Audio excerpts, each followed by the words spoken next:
আজকে আমাদের ঘরোয়া পিকনিক। কাঠের আগুনে ভাত বসিয়ে দিয়েছি আর উপরে জল গরম হচ্ছে। আর এদিকে আমাদের রাঁধুনি ম্যান অলরেডি পেঁয়াজ রসুন ভেজে ফেলেছে, ওখানে টমেটো কাটা আছে, এদিকে আলু ভাজতে দিয়ে দিয়েছে।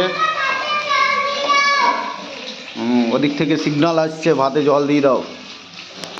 দেখি, জল দিতে হবে ভাতে।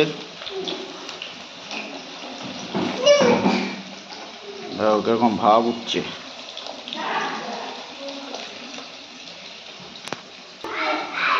এদিকে আমাদের বাচ্চা কাচ্চা আছে, বাচ্চা কাচ্চাদের জন্য সাথে দুধ আছে।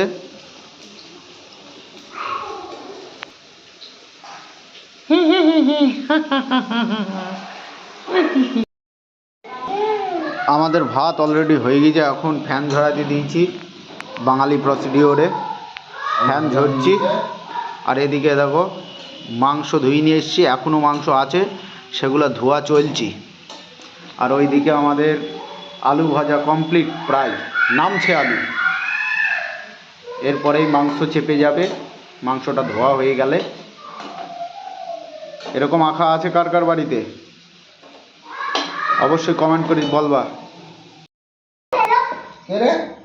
এদিকে আমাদের মিক্সচার থেকে মশলাও বানানো হয়ে গিয়েছে, মশলাটা খুব সুন্দর করে রেখে দিয়েছি, এবার ফ্রাই করা হবে, সেটা দেখাবো পরে। মশলাটা কি করা হচ্ছে একটু বলে দিন।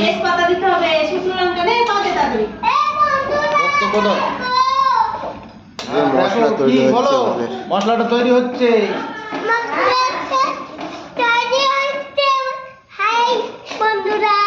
হাই বন্ধুরা, দেখো আপনারা আমাদের মশলা তৈরি হচ্ছে চিকেনের। তারপরে চিকেন রান্না হবে।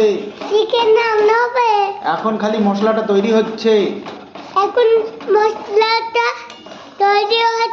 আবার পরে তোমাদের দেখাবো। হ্যাঁ, এখন টাটা টাটা বলো। এর মধ্যে এখন আমরা তেজপাতা শুকনো লঙ্কা দিয়ে দিলাম, দিয়ে এবার এটাকে আমরা ঘেটে ঘ করব। এবার এটার মধ্যে আমরা গোলমরিচ কাঠ মানে গরম মশলা শুকনো সেটা দিয়ে দিলাম। এবার ঘাটাঘাটি করব।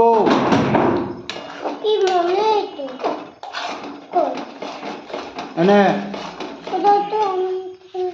হ্যাঁ তুমি খাও। এবার তেল দেওয়া হচ্ছে। ওরে বাবারে, সব তেল দিয়ে দিলাম। এদিকে আবার আমাদের সিজাবুড়ি দুধের বোতলটা নিয়ে খাওয়ার চেষ্টা করছে। ওরে বাবারে, হাপুস হুপুস করে দুধ খেয়ে ফেললো। এবারটা এক গাদা এক মুঠু টাটা লবণ ঢেলে দিল। জানিনি কটা হবে, কি স্বাদ হবে, খাওয়ার পরে দেবো রিভিউটা। চিকেন মশলা ঢেলে দিলাম। এটা কি মশলা ঢালছো গো? ওটা চিকেন কারি, চিকেন মশলা দিয়ে দিচ্ছ তো। এবার নেড়ে ঘেটে দাও। এবার মশলার মধ্যে টমেটোগুলা ঢেলে দেওয়া হলো। খুব সুন্দর টমেটো, টমটমাটম টমেটম। এটাকে গলিয়ে নেওয়া হবে। দিয়ে দিলাম জিরে গুঁড়ো। এবার আমরা দিয়ে দিলাম ধনে গুঁড়ো। এবার আমরা দিয়ে দিলাম আবারও একটা জিরে গুঁড়ো। এবার আমরা এটাকে কষানোর জন্য একটু নাড়িয়ে নেব।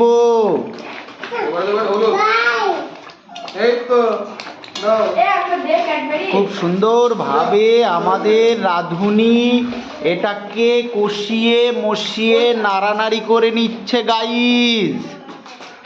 আমাদের রাঁধুনির মুখটা তোমরা দেখে নাও।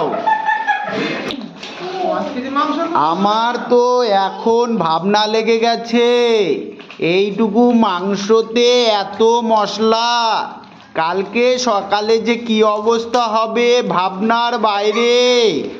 এবার আবার লাল লঙ্কার গুঁড়ো দিয়ে দিয়েলো। আমাদের এই যে মশলাটা বানানো হয়েছে, এখনই যা সেন্ট বেরোচ্ছে, চেটে পুটে খেতে ইচ্ছে করছে। এবার মশলাটার মধ্যে আমরা দিয়ে দিলাম হলুদ গুঁড়ো। এবার আমরা এই মশলার মধ্যে মাংসটা ঢেলে দিলাম কষানোর জন্য।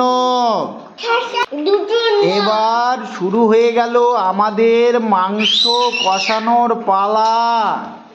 ভালোভাবে নাড়ানাড়ি করে মাংসর গায়ে মশলাগুলোকে মাখিয়ে নেওয়া হচ্ছে।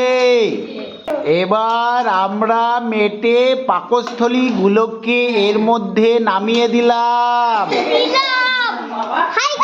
হ্যাঁ, ভালোভাবে মশলাগুলো ওদের গায়ে লাগিয়ে নিলাম।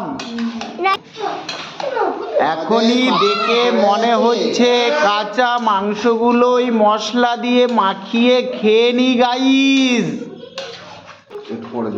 একেবারে ওয়াও ওয়াও মোমো ফেল আমাদের এই চিকেনের কাছে গাইস। এবার আমরা মাংসগুলোকে ঢেকে দেব গাইস। আমরা এবার ঢাকা দেওয়ার আগে মাংসটাকে ভালোভাবে আবার নেড়ে চেড়ে নেব গাইস। আমরা চেড়ে নেব। আমরা রান্নাটা এমন ভাবে করছি মনে হচ্ছে চিকেন রান্না করছি না, খাসির মাংস রান্না করছি। আমরা একটুখানি পরে তুলে দেখিয়ে দেব। এখন ঢেকে দিলাম, আর একটু পরে আমরা তুলে দেখিয়ে দেব। কষানোর জন্য ঢেকে দিলাম। থালাটা তুলে নিয়েছি, ঢাকা দেওয়া ছিল নাড়া দেওয়ার জন্য। আবারও আমরা ঢাকা দিয়ে দিলাম। পরবর্তীতে দেখাবো তোমাদের। তো বন্ধুরা, আমাদের মাংস প্রায় হয়ে এসেছে। আলু দিয়ে দিয়েছি, এবার নাড়াঘাটা চলছে হলুদ দিয়ে আবারও। আমার জানা নেই মাংস চিনি দিয়ে খেতে কেমন লাগে। আমাদের রাঁধুনি ম্যান এই যে চিনি দিয়ে দিল। আমরা এখন 2 পিস মাংস নামিয়ে নিলাম টেস্টিং করে খেয়ে দেখবো বলে।